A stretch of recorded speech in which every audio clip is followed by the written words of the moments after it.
Hey, if you actually found this video, I'll be talking about the anime Fullmetal Alchemist Brotherhood and comparing its alchemy to real-life historical alchemy.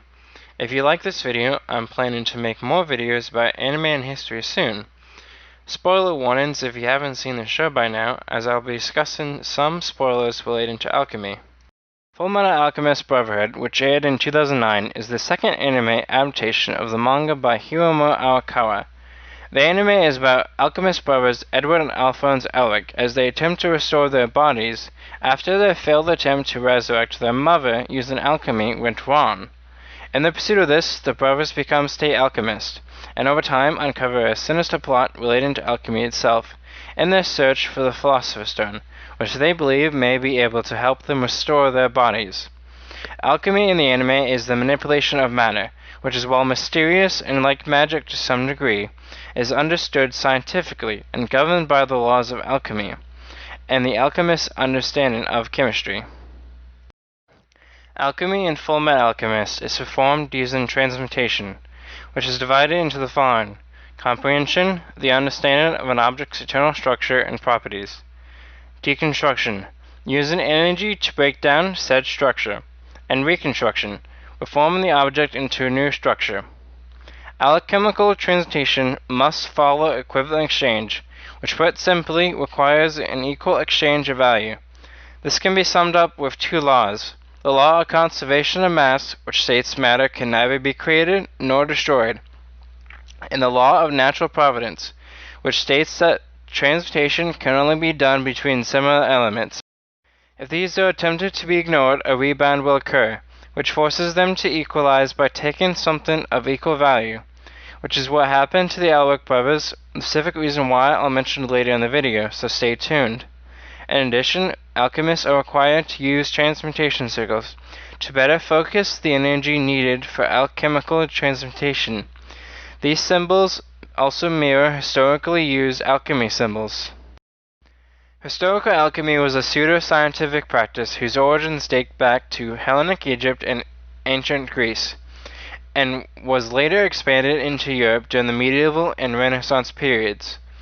These alchemists were primarily concerned with manipulating the natural processes of chemistry to fulfill certain goals, such as transmutating base metals into noble metals, creating a cure for all diseases, and a universal solvent called alkest.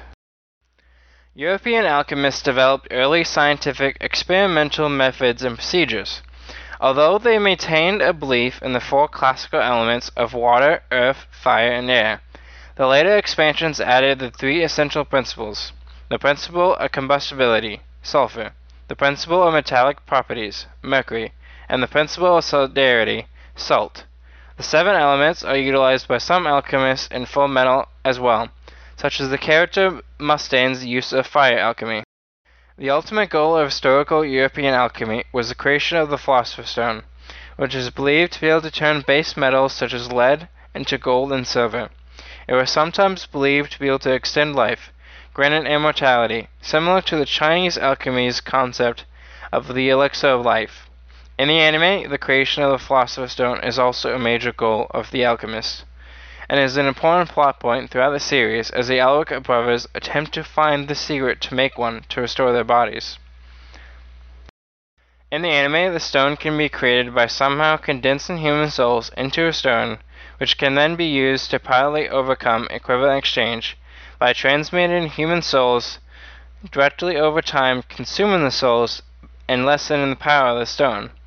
The actual use of the stone differs from its historical counterpart, in which it can only extend the abilities of an alchemist, although it can grant extended life through regeneration, such as the case of the Elric brothers' father, von Hohenheim, who is later revealed to be several hundred years old.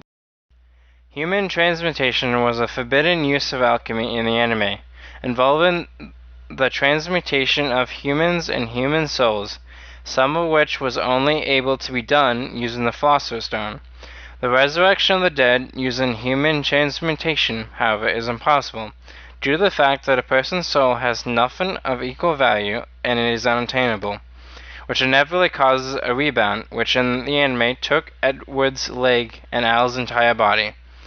Edward Alec used something similar to bind his brother's soul to a suit of armor in order to save his life after Al's body was consumed, with Edward paying with his arm to do so.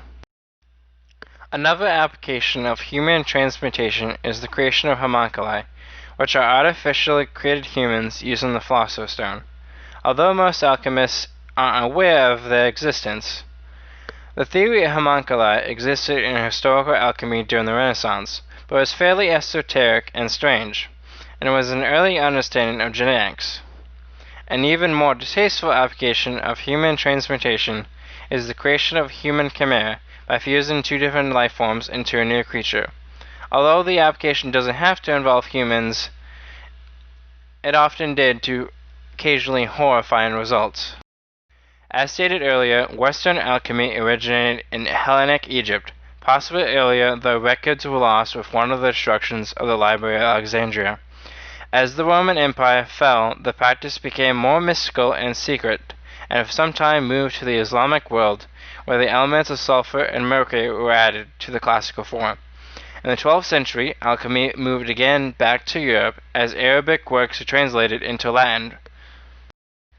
Later European contributions, beginning in the 13th century, sought to add practical experimentation and the theory that processes which affected minerals could affect the human body, such as if minerals could be purified, so could the human soul be purified.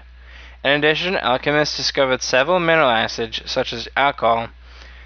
During the Renaissance, alchemy moved away from soul purifying to medical chemistry, by theorizing there were specific reasons for ailments that could be chemically solved, and would also see salt added to the previous 6 elements. Over time, due to alchemy's secrecy and the presence of charlatans, alchemy's reputation declined until chemistry was completely separated from alchemy in the 18th and 19th century. Alchemy within Fullmetal Alchemists began at Amistris, when Almonstrans were taught by someone called the Philosopher from the East. The source of alchemy was said to be energy from the movement of tectonic plates, which is later revealed to actually be more from an underground network fed by Faber's Philosopher's Stone, Faber being the main antagonist of the series.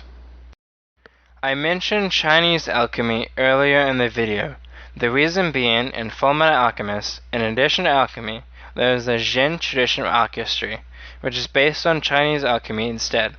Alchemy was taught by the philosopher from the West, and originated from and was more focused on the flow of energy, allowing for greater medical transmutations, and can to a limited degree project the transmutations, unlike their Western counterparts.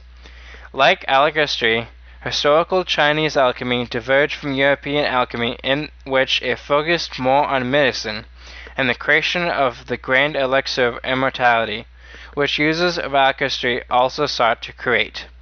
Although this was later sought by Western alchemists as the elixir of life and was sometimes associated with the Philosopher's Stone. Interestingly, pre-alchemist Jin in China believed mercury could extend one's life, only to see unfortunate results for those who ingested it, as it's poisonous. I hope I explained how historical alchemy, both Western and Chinese alchemy, might have influenced the alchemy found in the anime and the manga it's based on. And if any of this does sound interesting to you, I encourage you to go check out the anime, preferably the second one.